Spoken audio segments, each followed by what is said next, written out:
Simula sa pagkabata hanggang sa tumanda, binubuhay na kami ng aming pangingisda. Araw-araw, gabi-gabi, kung kami pumapalaot, kahit malakas ang hangin at naglalaki ang alon. Minsan may maiuwi, minsan din walang-wala. Ito aming pamumuhay bilang mangingisda. Dagat ay nilalakbay, sinusuong ang ulan, para lamang pag-uwi meron kaming maiulam. Kahit na ganito ang aking kinabubuhay, masaya pa rin ako. Buhay ko ang siyang patunay, kahirapan ay sagad, walang pagkain sa hapag. Pero dahil sa iyon ang loob ko'y mas tumatag. Mahirap man maging mahirap kasi kayod kalabaw, pero kahit na ganun may bukas ding matatanaw. Mahihirapan sa ngayon, madadapa man sa ngayon, pero patuloy na babangon para lamang makaahon. Walang hirap sa mundo ang magtatagal, ang lahat ng sakit ay matatanggal. Tibayan mo ang loob at huwag kang magpasindak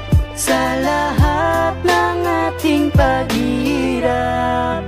Ito ang buhay Dahil sa hirap ko. ng buhay, kailangan ko na